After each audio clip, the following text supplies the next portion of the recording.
Attention pro athletes. Want to secure your financial legacy and thrive off the field? Oakbridge Wealth Management, led by wealth manager Chris Anicetti, is your dedicated financial planning ally. But don't take it from me. Take it from the Dallas Cowboys' Tyler Biadasz. He says Chris set goals financially and has been incredibly impactful in my journey in the NFL. Experience our customized, comprehensive approach, trusted by top NFL players. Don't leave your financial success to chance. Connect with Chris on Instagram at OakbridgeWM_Anicetti. That's OakbridgeWM_ANICETE, and let Oakbridge Wealth Management guide you across the goal line. Bernstein again, big opening, pass 5, pass 10, Bernie's a man, and he goes all the way to the 15-yard line. 17 yards out the carry. Welcome back to the Believe in Badgers podcast on the Believe Podcast Network, presented by BetOnline.ag and Oakbridge Wealth Management. Once again, I'm Matt Perkins, joined, as always, by Badger legend, the Hebrew Hammer himself, Matt Bernstein. Bernie, how you doing today? Every day on the podcast is literally a holiday. I'm really excited about our guest today, and I'll tell you why after Matt Perkins. Well, I'm excited about our guest today, too. Someone I've wanted to get on this podcast for a long time. Mm-hmm. We finally got him. It is former Badger star defensive back Sojourn Shelton, who I believe finished his career with the most starts of anyone in Wisconsin history up until that point. So, Sojourn, it is freaking awesome to have you here today, man. I appreciate you guys having me. I've been seeing a lot of big time Badgers come on here, so I for sure wanted to jump on the podcast and chop it up with you guys. Well, we appreciate that, man. What were you saying, Bern? I'm just such a big fan because Sojourn, when you were playing was when I lived in Madison, mm-hmm. and I came to probably every home game. So I don't want to say a true fan because I'm still a true fan of the Badgers. I just go to 2 or 3 games, but I went to pretty much every game you, let's say, started it, which is so exciting. That's crazy. And it's a lot of them. That means you went to a lot of games. But it's a lot of them. What else do you do in Madison on a Saturday at a home game? I know, right? The atmosphere, that's one thing I could say captured me from the moment that I got on campus, even like in my official visit. I just think like the scenery and the atmosphere is truly nothing like it. Obviously, playing in a lot of the games, you don't get a chance to see, the tailgate side of it. But, going to other stadiums and playing, it's truly nothing like being in Madison, and the fans for sure, make it an experience. There is no better place. Bernie and I would definitely agree with that. Before we hop into our conversation here, I want to remind you guys that we are presented by Bet Online, where they continue to be your number one source for all of your online sports wagering needs. You name it, they've got it over there at Bet Online. NFL season, by the time you're hearing this, it's kicking off tonight.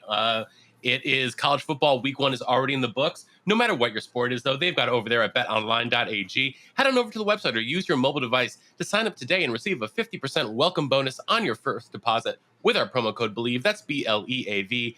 Bet Online, where the game starts. We are going to talk about what we saw in game 1 out of Coach Fickell and that new defense with you here in a little bit. But we want to talk about you first. And we want to go back and talk about a young Sojourn Shelton, Fort Lauderdale, Florida. Just talk to us about you growing up. What's your family like? Like, how do you get into football? Take us through it. Oh, man. It's crazy, right? I've been playing football since I was 5 years old. My mom and dad, they threw me out there, and my first year, man, I absolutely hated it. When I tell you I hated it, it was terrible. I didn't want to play, but my parents kind of made me stick through it. And then, actually that next year, it became it was super easy and fun. A lot of people will tell you, I was pretty good in Little League, kind of like a legend at the park that I was at, PAL. They used to call me Baby Vic because I wore number 7. Man, I used to tear it up, but that's how I kind of got into it. And then, from there it was smooth sailing. High school was fun. Was able to, start seeing that I was going to actually get a chance to, be able to, play college ball, that's a dream. And, I had really good role models, in high school that kind of showed me the way, which is crazy because my best friend is Ohio State legend and Pittsburgh Steelers legend Ryan Shazier. We went to the same high school. So when I was in 10th grade, he was going into his senior year. And, I just kind of got a chance to, see how the recruiting process and everything was going on with him. So I actually used to see Coach Fickell a lot when he came down and visited Ryan. So, that's kind of, crazy, how everything come back full circle. Him at Ohio State and now, he's here with us with the Badgers. But, Coach Partridge, who I believe now is still at University of Pittsburgh, he went to my high school. So that's how I actually started getting recruited by Wisconsin. And, he just kept telling me, man, I got to get you up here. I got to get you up here. And, I ended up taking my official visit, me and my father, and we loved it. I mean, from the time there, just, sitting in between the two lakes, Bascom Hill, the scenery is crazy. You can't really beat it. You got to really be there to see it. The game day atmosphere was amazing. And then being a part of the jump around, it was nothing like it. So I knew kind of leaving from there, I knew that, that was going to be home. I had a really big chance of playing my freshman year due to, I want to say, D. Smith and Crow. I think that was their last year. So I knew the following year, if I came in and I showed, the coaches what I could do, I knew I had a strong chance of getting on the field. So, that's just the football journey of it. But real big family guy. My family is huge on my dad's side. How big is your family? My grandma got 16 siblings. Wow. So they kids are having kids, which would be my dad, and then me, and then now, my generation is kind of having my generation and my family is having kids. I got a little one. So, every holiday, we do it big. Cookouts, anytime we get a chance to just link up and be around each other, we do it. We just linked up this past weekend for Labor Day. Food was good, just chill time with the family, kids running around, it's nothing like it. What's the Sojourn family, like, food specialty? Like, if I'm going to a cookout at the Shelton family, what am I eating? I could send it to you, man. Ribs. All right. Yes. My Uncle Lump has the best ribs in South Florida. Like, I'm willing to bet everything I got on it. Ribs, macaroni and cheese, soul food like ribs, macaroni and cheese, collard greens, string beans, those type of things. And then my mom's side, she's from the Caribbean. So, my grandma cooks a lot of, island food, curry chicken, oxtails, all that stuff, right? You would think I would be, way bigger. You feel me? With the food. You know what I'm saying?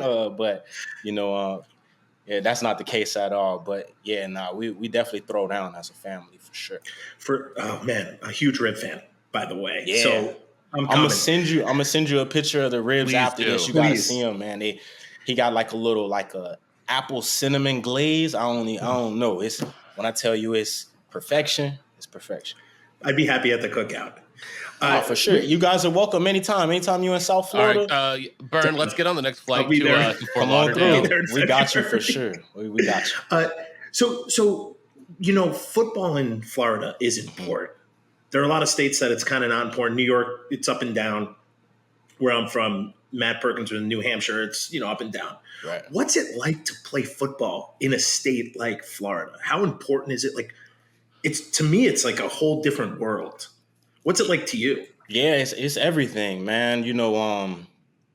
It's so many examples down here, right? Like you had all those teams like, the 2000, Miami Hurricanes. Then you had those good teams, from Florida State. And then, obviously everybody knows right now it's a documentary out on the teams in Gainesville with Swamp Kings down in Florida. Like it's so many historic teams that, if you actually played football and you watched football, like growing up, you had so many people that you could try and emulate. I know for me, like everybody always talks about Reggie Bush, which, you can't never take nothing away. 5 did at USC, but man, Percy Harvin was, if you look at his numbers, they pretty much neck and neck, and Percy for me growing up was that's who to me was the best player in my generation. So that's who I grew up, trying to emulate. And then, like I said, there's just so many guys down here from this area that you just kind of look up to, and you say, you know what, when I do get in that chance to be in that position, whether it be to go to school and play football or, in high school and little league, like I'm gonna try and emulate my game after him. But yeah, it's extremely important. I mean, 7-on-7 is so big down here. Like it's really year round, you got to think about a lot of the states up north, they get that cold weather. So, around December-ish or even October-ish, going into the winter, you kind of got to translate into a different sport because you got to get indoors. But down here, it's sunny year round. So, high school would be, I think the state championship goes into maybe like the first week in December. And then, I remember literally taking like a couple weeks off. And then in January, we got a whole bunch of 7-on-7 teams formulated down here, which are legendary as well. And we got right into 7-on-7 play where we would, get our all-star team together and we would travel to Tampa at IMG through big tournaments, like everything. It's just, it truly is everything down here. This is really what we all have. Well, I mean, obviously that sort of competition must bring the best out of not just you, but everybody who's on those teams. Now, are you playing D-back this whole time? Are you playing on offense as well? I mean, they called you Lil Vic. I mean, if you're going to be Lil Vic, you must be playing quarterback too. So what you doing? I could send y'all some clips, man. It's so crazy, right? Like I really feel like if I would have played offense, I would have been way better. I for sure would have been way better. Just as far as like recruiting wise and everything, offense was really my thing. I think I was, not to, toot my horn, but I think I was truly special with the ball in my hands. Once I got to high school, I had a mentor of mine who was actually the receivers coach at the University of Miami right now. And he also played at Miami on those 2000 teams, Kevin Beard. He was my mentor. Growing up. He actually went to the same high school as me. He was a mentor of mine. And, I kind of knew that I wasn't going to be that tall. I played quarterback pretty much my whole career in Little League. And then actually when I got to high school, my JV year, I played quarterback. And, I kind of knew that that's not what I wanted to do. So, finally my 10th grade year, the next year, I ended up switching to cornerback. And, he kind of just pretty much told me, like, you're not going to be 6 foot, 6'2". Like, we got to figure out something else for you to play in. At the time, I was, I want to say I was obsessed with Revis. Like, that was who, I kind of wanted to emulate my game after. And that's when he was really on that run where he was locking up everybody. So, kind of watching him in the Jets, that's when I was like, you know what, I think this is the position that I want to play.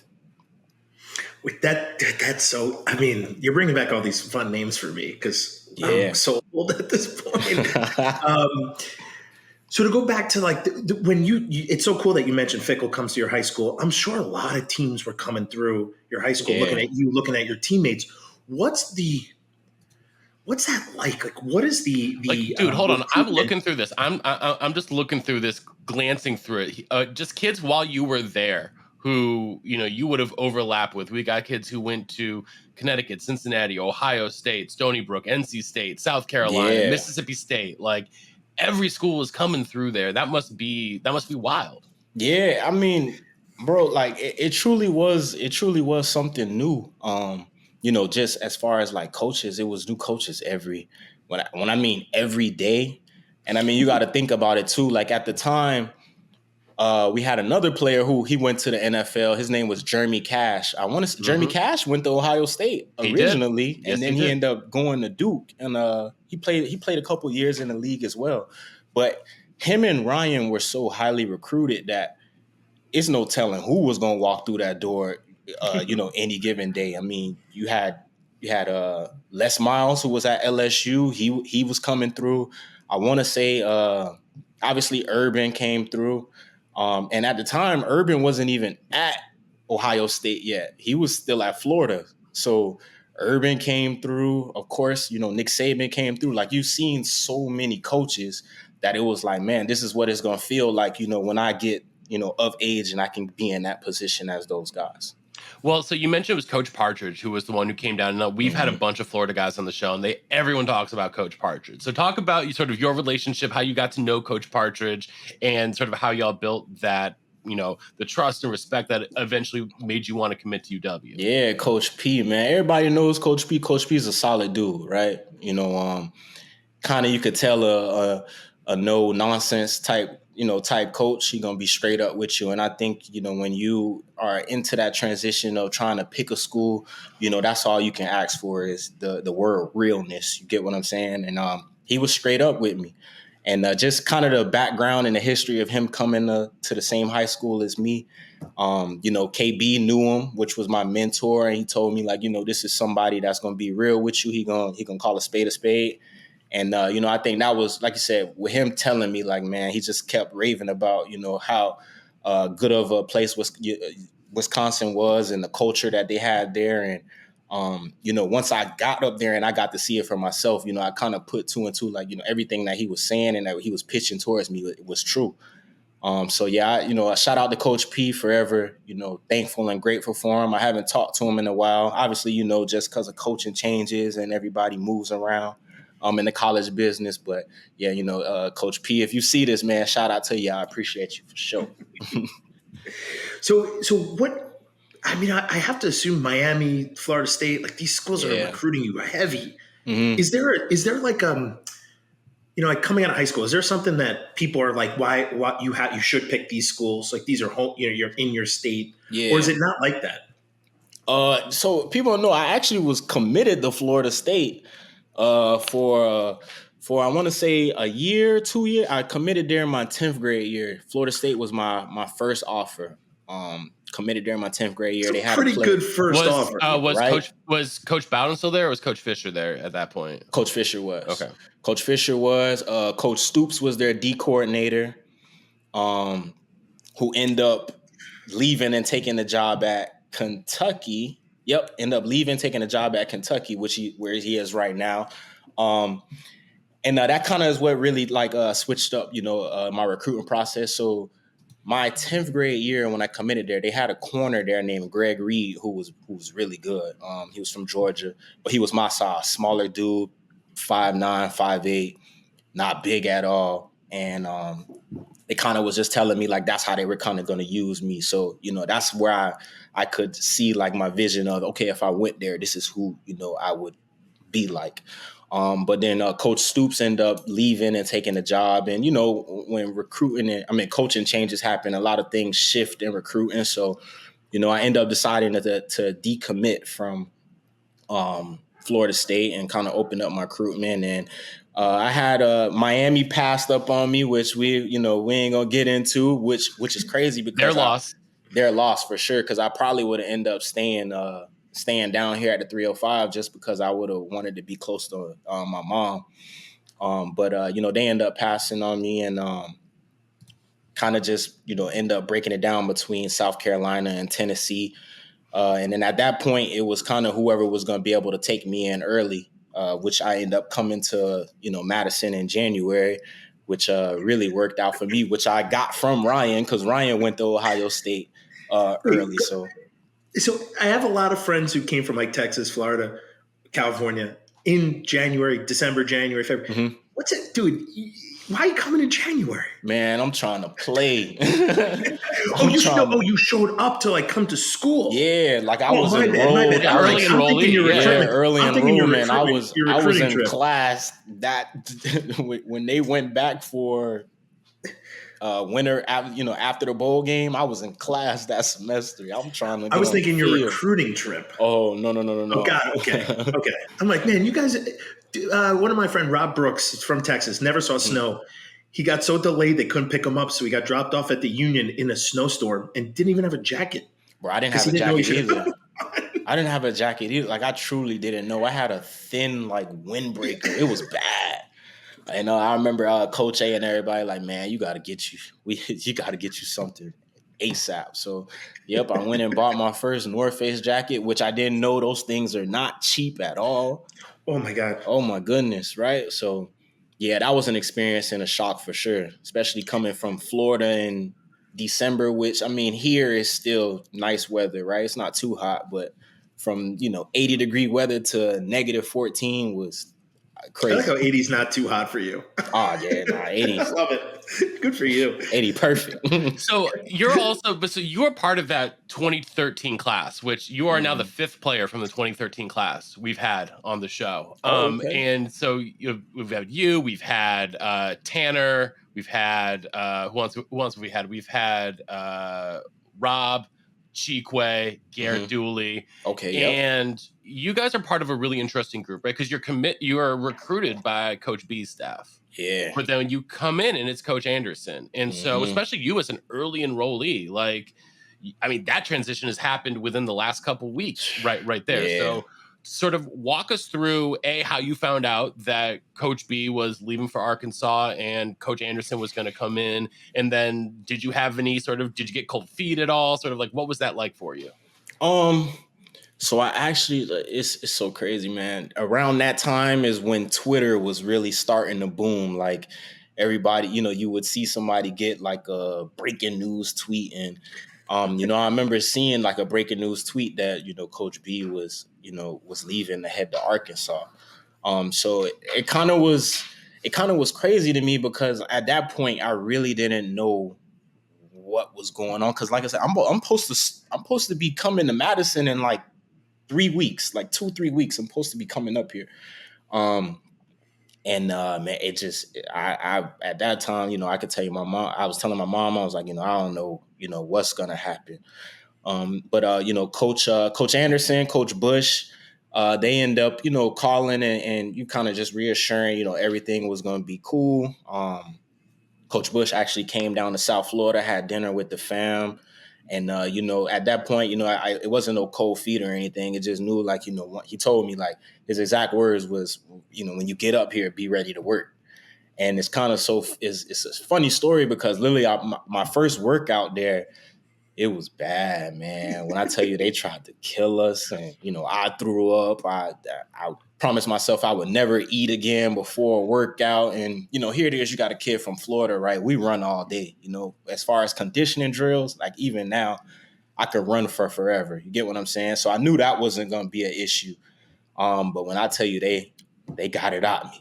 I remember calling my mom, like, I don't know, Mom. I don't know if I don't know if I'm going to be able to make it. But, everything ended up working out fine. And, that recruiting class, we ended up being able to go, on and do some real big things. And we got some ballers in that class, too. Some real good ballers, for sure. TJ, Corey, Cheekway, like you said, Big Dooley was good. It's a lot of ballers. If I'm missing anybody, Leon Jacobs. Leon is in my like pantheon of guys we haven't got on the show yet that I'm you gotta get him. Talk to. You gotta get Leon. Leon built like an action figure, man. Built like an action figure. But yeah, that class was dope. That class was real good. Attention athletes. Do you want a frictionless and tailored financial planning experience to secure your future? Well, look no further. Introducing Oak Bridge Wealth Management, the premier financial planning firm for professional athletes. Led by wealth manager Chris Anicetti, our team provides a unique and comprehensive approach, ensuring your financial success both on and off the field. We understand the unique challenges you face as a professional athlete, from managing cash flow habits to planning major business purchases and navigating complex contracts. That's why we've developed a proven process, working closely with our strategic partners to provide seamless solutions for your unique financial journey. Our services evolve with your career, offering short, mid, and long-term goal setting, portfolio optimization, real estate investments, and more. As you transition to life beyond the field, we support you with career development and philanthropic ventures. But don't just take our word for it. Top NFL players like Chase Boulier, Tyler Biadasz, Alec Ingold, and more trust Oak Bridge Wealth Management to guide them towards financial success. Troy Dye of the Minnesota Vikings says, I really love the work that Chris and the rest of the Oak Bridge group do. I especially like the honesty and transparency when it comes to setting up financial goals and plans that best fit my needs and situation. It's time to elevate your financial game plan. Connect with Chris on Instagram at OakBridgeWM_Anicete. That's OakBridgeWM_ANICETE. And join the winning team. So when you move in, you're an early enrollee. Are there any other early enrollees with you? Yeah, me and Keelan Brookins, which is really that was my roommate all through college. His family and my family kind of gel right away. So Keelan is a brother of mine for sure. Keelan's my brother, he's doing good. I think he's coaching right now. I want to say Northern Iowa, but he ended up becoming a corners coach. So that's good for him. But Keelan was my boy. So did they move you? Did they move you into the region right when you got there? Right to the region. Okay. So what are some of your more interesting Regent memories?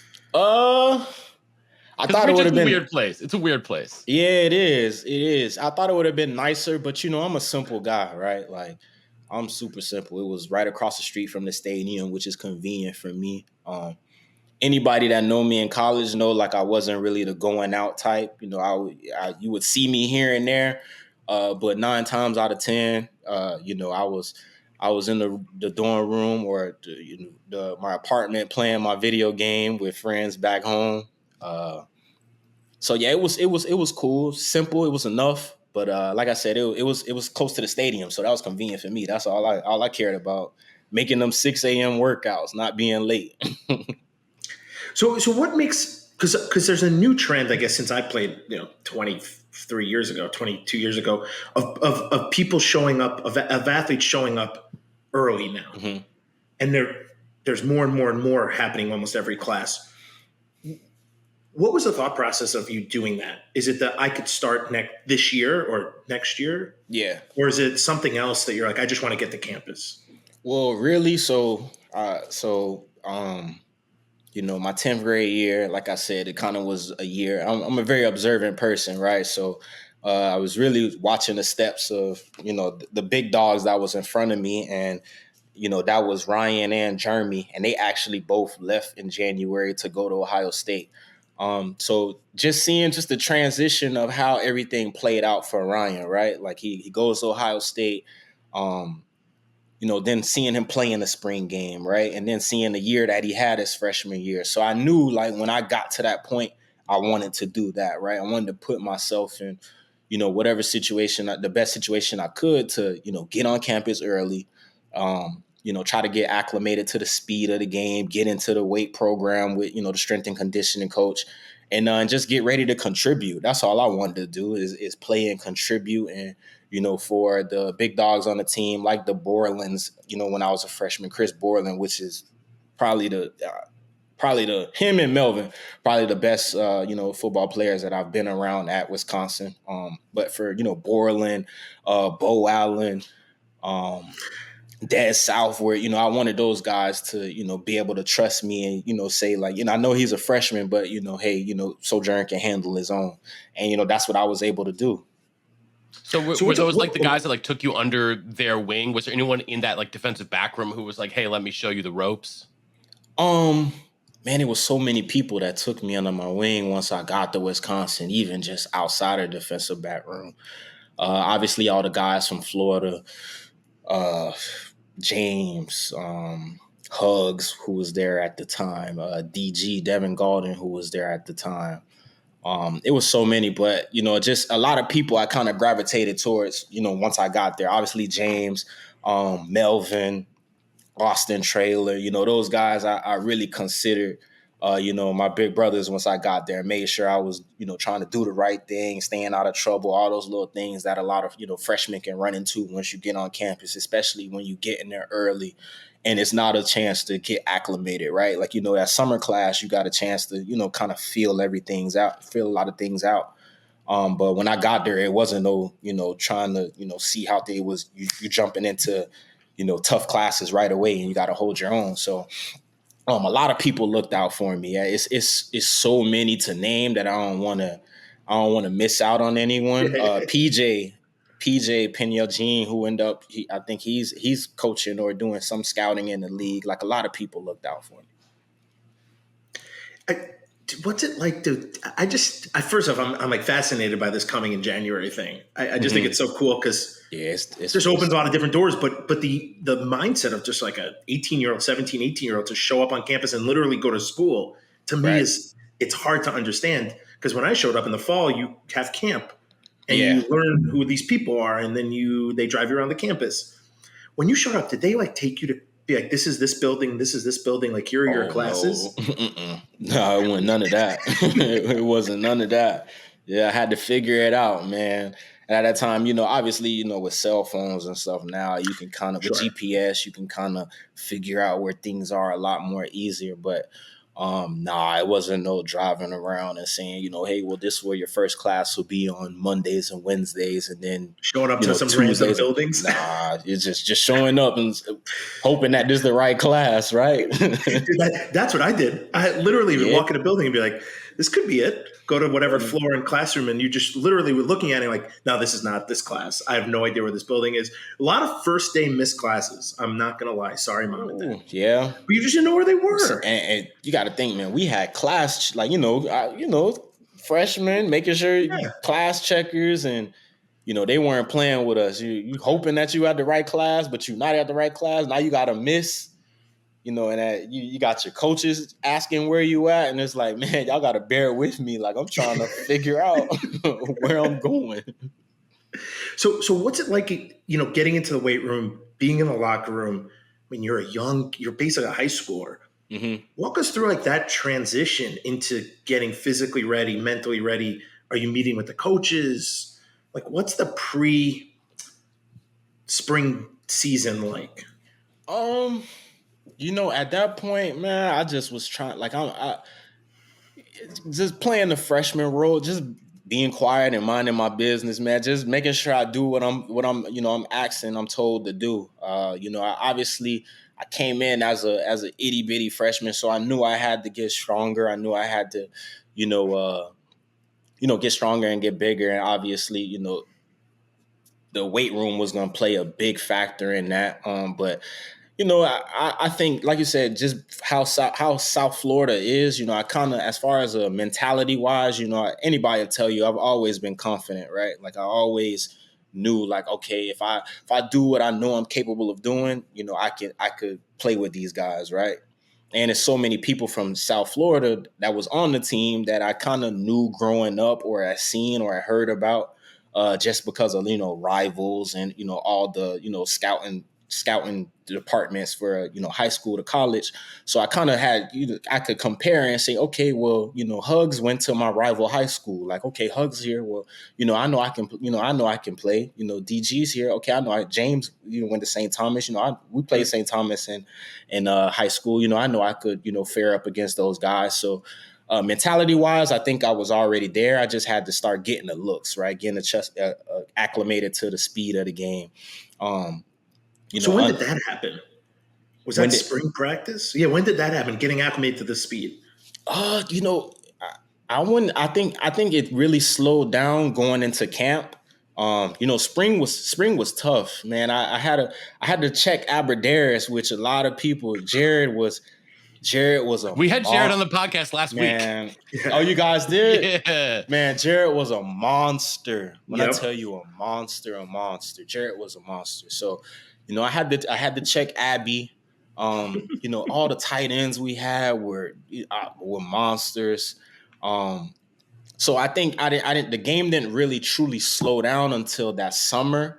But spring was kind of like, whoa, it's a whole different level. But I think I would for sure say it slowed down going into spring. I mean, going into the fall camp, and then actually getting into a game and just seeing like, whoa, well, the games is actually slower than the situations you deal with in practice. Now it's just minimizing the mistakes and being in the right spots and places, and you can make the plays. You just got to be where you're supposed to be.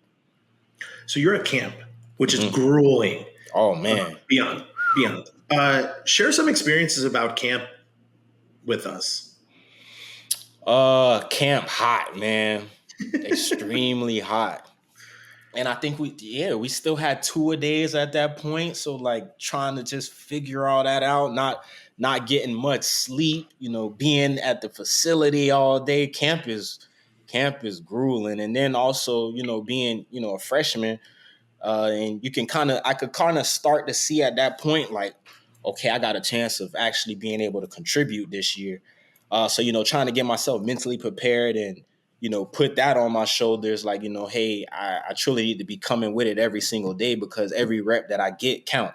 You get what I'm saying? So, camp was fun. Camp was fun. I think the spring to me was funny. So I got a story, right? So I come in, like I said, I've always been confident.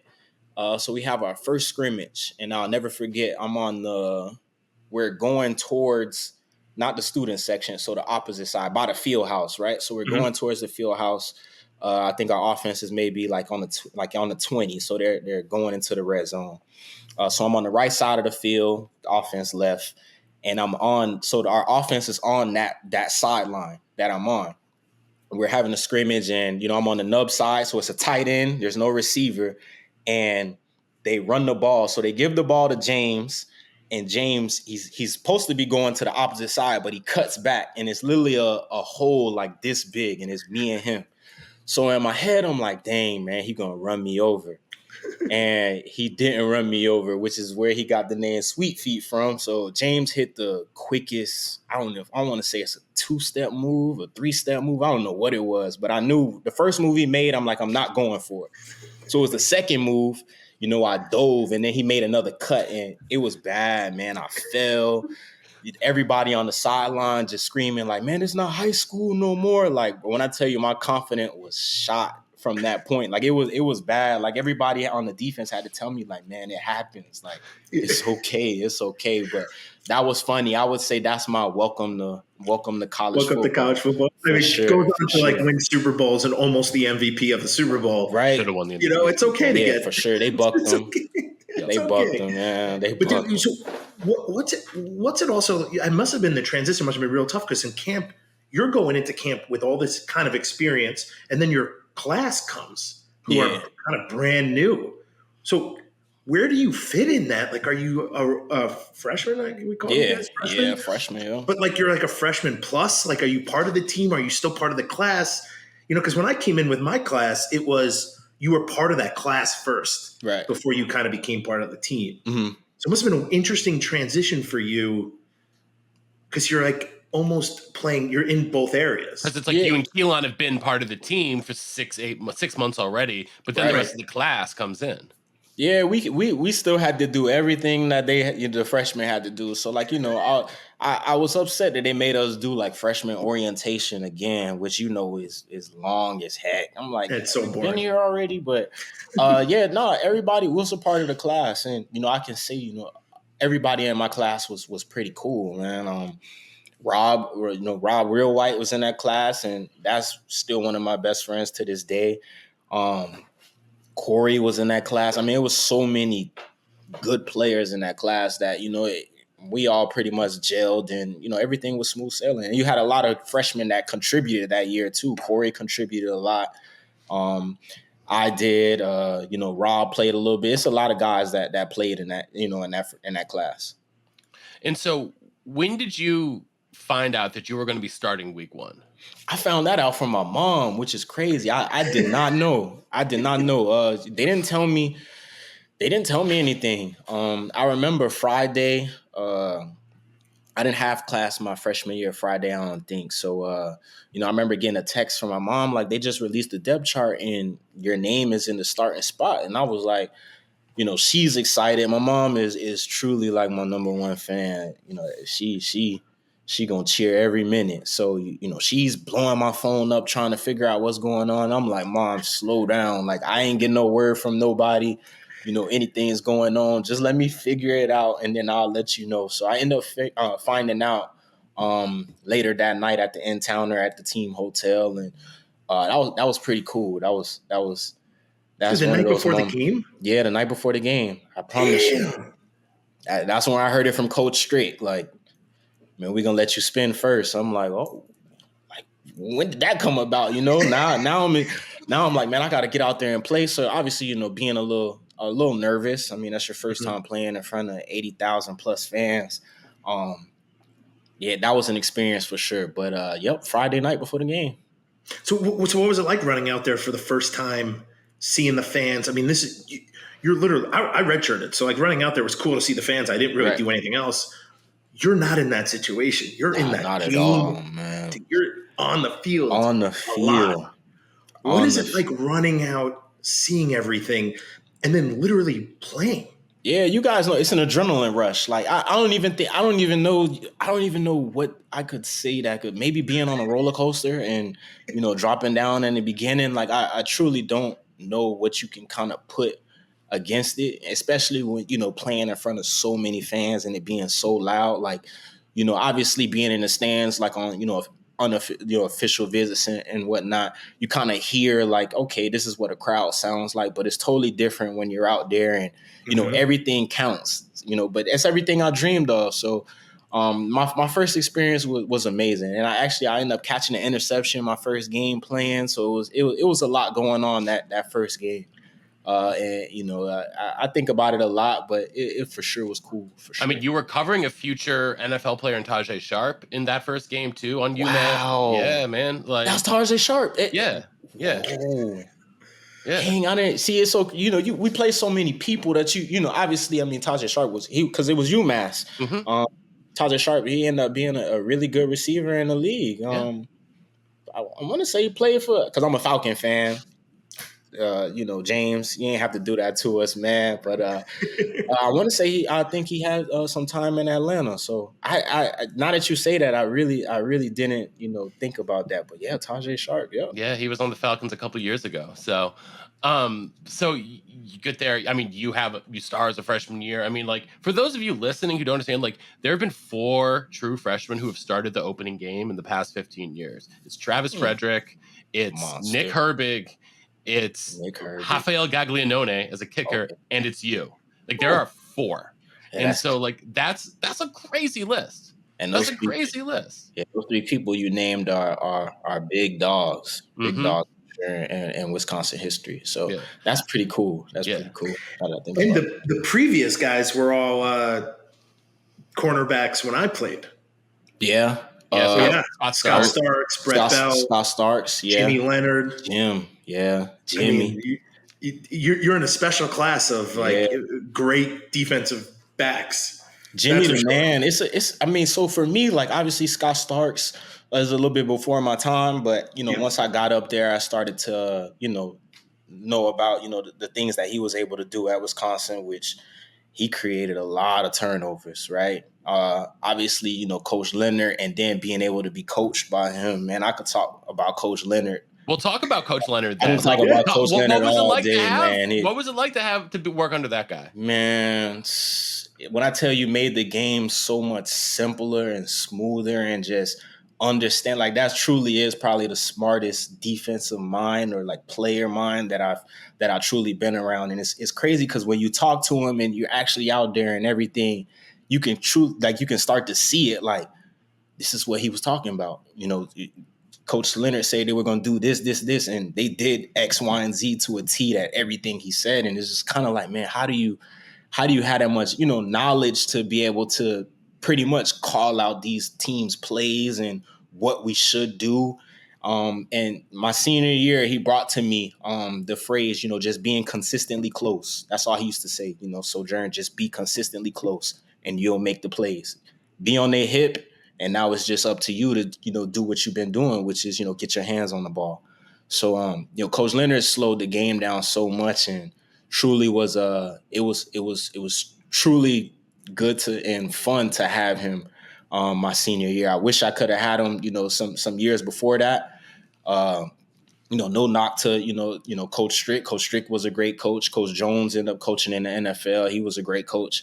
But Coach Leonard was truly special to have.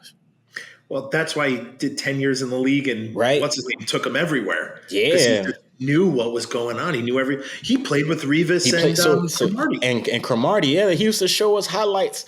He used to show us highlights all the time. Like, obviously we, at that level you have, access to, all the, the film and everything. Yeah. So he used to show us, coverages and talk about, X, Y, and Z, what happened here. Man, we used to leave Revis out to dry because we knew he was a lot. We did X, Y, and Z. Yeah, he for sure played with a lot of good people. He played with Revis, Joe Hayden. Like, he played with a lot of top Ray dogs. Lewis. I mean, Ray he played Lewis, with a lot of top dogs, on the defense side of the ball.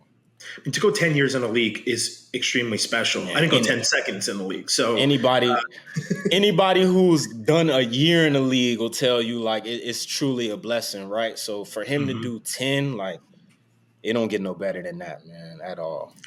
No, Jimmy. Undrafted too, right? Undrafted. Undrafted. I don't know how that happens because he was a walk-on at Wisconsin. Nobody wanted to take a chance. Well, Wisconsin did, and then the NFL did eventually. Was the Bills picked them up first? No, Ravens. It was the Ravens first. Yeah. Ravens. Then he went to the Bills. Followed Rex Ryan around. Rex Ryan goes to the Jets, goes to the Bills, and Bernie's a Jets fan. I'm a Bills fan. So we both got some Jim Leonard.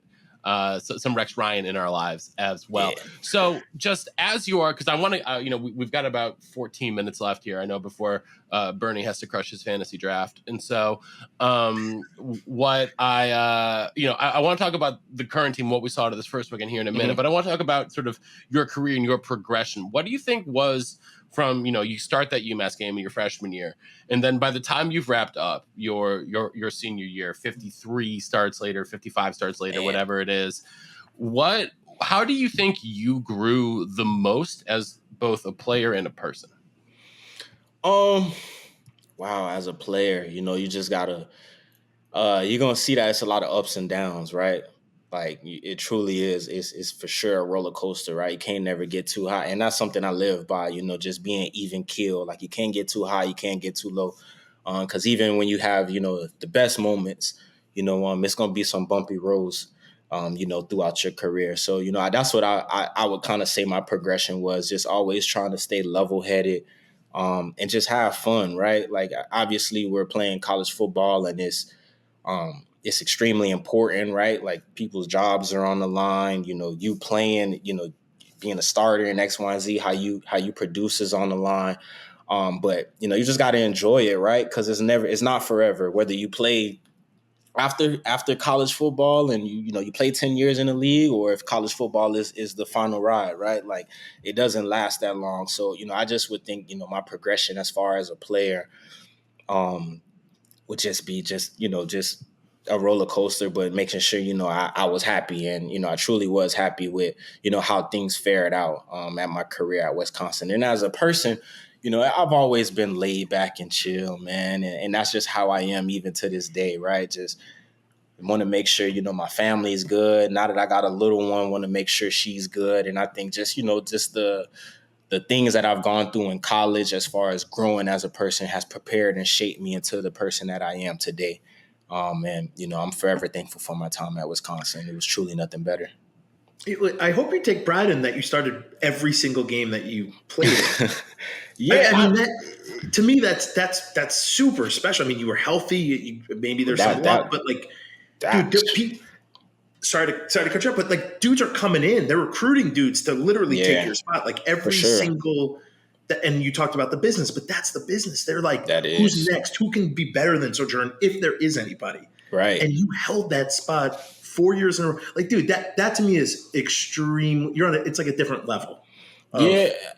But I think when you're going through it, you don't even really, you don't even really start, like, you don't even recognize what's going on, right? Like, so like my senior year is when, people started, like, reporters, and then just some of the communication people around, from the media side, was telling me, and it was like, the time, it goes by so fast. And like, when you're having fun, you don't really realize, like, okay, man, I'm at 40 starts. Like, if I play, 12 these games, now they're telling me I'm going to be the, started the most games in Badger history. So just going and just having fun. Like, now when I think about it, it's like, that's pretty crazy, because I was small as heck when I was out there. You know what I'm saying? But, God willing, I was able to, stay healthy, no injuries, and had a blast doing it, man. Had a blast doing it. It's just a testament to you. I think that's so special. It's virtually impossible. You probably never hear that really happening unless you're a punter or kicker. Like, you played a real position that ran around all day. And we could side note it, but they only had me for like 5 starts because of the personnel. I hated that. Oh. I was like, that ain't fair. I'm starting every single one of these games. Don't tell me 11 personnel of the 11 starters. personnel. Like, come on. That's not what we're talking Well, about. especially on the offense you were playing, Burn. You were playing 95% of the snaps. I mean, come on now. You know what's funny? I watch film. Sojourn, this is a side note, but I watch I watch the film because I'm washed up. And in like 02, 03, we ran a lot of 21 personnel. And then 04, 05, Coach Chris came back and we started mixing it up a little bit. Mm-hmm. So, but neither here nor there, but watching me as like a young guy looked horrible out there. Just like running into people as fast as possible. Like no brain, no thought. Wait, so I want to talk about, we only have like 5 more minutes, but about the team that, this is a brand new team. Yeah, because also one of the things I appreciate about you is you're still locked in, man. You are still locked in. You're still watching every game. Like I'm watching every game. Oh yeah. I'm a football. I can tell you, I am a football junkie. Like even when I was in college, whenever I wasn't on the field, Monday night I gotta watch football. Thursday night I'm watching NFL football. Friday night I'm watching football. Saturday after the game I'm watching football. Sunday I'm watching football. Like I am a football junkie. So yeah, I'm still locked in for sure. So what are your thoughts on the team this year? So far, I mean, we've seen one game, but like, what are your thoughts? I mean, I think we could be special. Obviously, it's game 1, and like we talked about and alluded to earlier, like people understand, when you're in camp, you're going against the same guys for so long. Like even when you're in some of those game-like situations, like I could tell you, okay, 2-minute period. It's 3rd and whatever. Coach Chris is gonna call this. You get what I'm saying? Like, because you've been doing it for so long against the same people. So now finally getting a chance to see the guys compete against somebody else. Of course, it was a little bit of, you could tell like jitters or just trying to, coaches trying to figure out, what spots players are flourishing and put them in so that they can be successful, and then also players getting adjusted to, okay, like this is how Coach Fickell and, the OC and the DC is going to call the game. You could see that first half, it was kind of a little shaky, but second half, you've seen guys come along. And I think that's where that second half carrying on into this week and then hopefully into the rest of the season, I think you'll see, more of that. And one of the questions I wanted to ask you, because, Badgers ran that 3-4 forever, ever since you got there, right? That first Dave Aranda season, that's when they switched to that 3-4. And it was a lot of zone on the back end for you, for the corners and the safeties. And one of the things that I was, I'm not an X's and O's guy, especially on the defensive side of the ball. I can do it when it comes to offensive line. That's about it. But they're saying, this new defense is 3-3-5 that Tressel's brought in. They're asking the corners to play a lot more man. And so, like, what are the big sort of differences you saw in sort of the cornerback and defensive back play from what they were expected to do before under basically the same system for 10 years until what we saw sort of this past weekend? Yeah, I mean, people don't understand, playing man-to-man football, and being asked to do that a lot is extremely tough. And for Coach Tressel to, even bring that over, he thinks that, he believes that he has the guys that can do that. And I think, Alexander and Ricardo, they played good on Saturday. And obviously, playing a team coming from out west, they're going to throw the ball a lot. So you're going to have to be in, good positions to make plays. And, as you get later on into the year, when we play the Ohio States and we play the teams that, run the ball, but they like to throw it a lot, we're going to have to rely on them in the back end a lot. But, one thing that me and the guys talked about is like, we're going to have to get better on the defensive line, which I think will happen, right? Like they'll come along and everything will start to work, but all that stuff works in conjunction, right? Pass rush, leads to success in the back end, being, not having to cover for so long. So I think once everything gets clear, everybody gets the jitters out, everybody understand like, all right, we in it, the game not going nowhere. We got to make the plays. If they come our way, let's do it. I think everything go, come together smoothly. Were you ever in the locker room? I mean, this is the first game. So was there ever that thought of like, we're just not going to show a lot on the defense. We're just going to play kind of base and just get the speed of the game? Of course. Everything's baby steps, right? It's week 1. You know what I'm saying? Everything's baby steps. But I think, this week is the week that I think we'll actually see a lot more, stuff and a lot more stunts, a lot more coverage disguise, because we owe these people. We owe them for sure.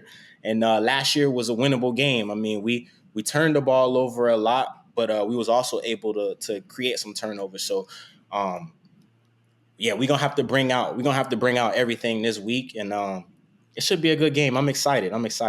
So what's one thing that you want to see out of the defense this week? You talk about defensive line play. What's one thing you want to see out of the D-backs this week that you think will ensure success against Washington State? Just creating plays on the ball, man. If that ball come your way, it's a risky position, right? And I'm not ever telling anybody to, play outside of the scheme or anything. But when that ball if you see that ball, try to make a play on the ball, right? Like getting our offense more chance, getting BA and Ches and TM more opportunities with Sky out there, getting those guys more opportunities to punch that ball and get the ball in the end zone, which, we're air raid offense this year.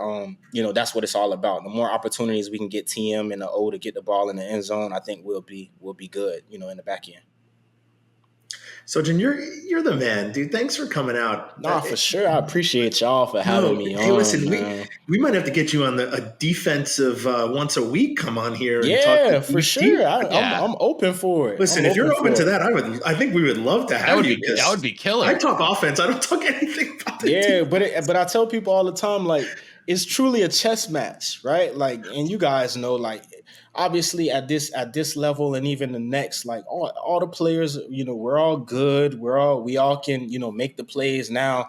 It's the little things that people don't really too much know about. And I think when you get a chance to come, talk like offense and defense and, okay, this is why, Coach Tressel called this on this third down, or this is why, the OC called this on, 2nd and 6. Like you can kind of truly start to see the game and understanding it. It's a lot more fun to see it that way.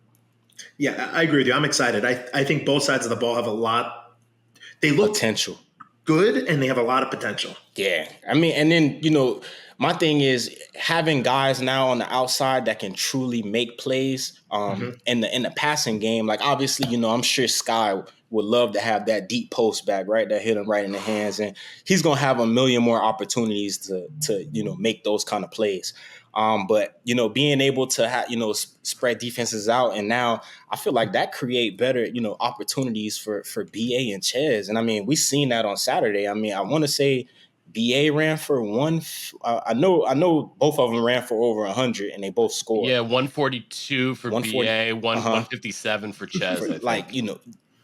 Those guys getting those opportunities and being able to get in space, and then also getting BA downhill and, being able to, run people over and break tackles. Like, those guys are going to have some good looks because they're not going to see all those 8-man boxes where it's like, man, dang, can I get some of these safeties and these linebackers or these corners to, kind of spread out and move. Those guys are going to get a lot of good looks. So I'm excited for both of them.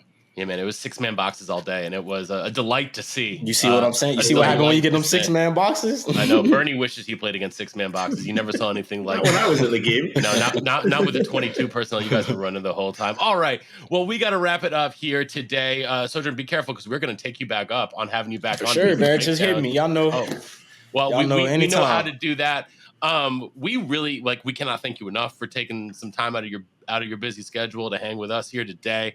We want to thank everyone for tuning in to the Believe in Badgers podcast on the Believe Network, presented by betonline.ag and our friends over at Oak Ridge Wealth Management. So until next time, thanks for tuning in, and on Wisconsin. On Wisconsin. On Wisconsin.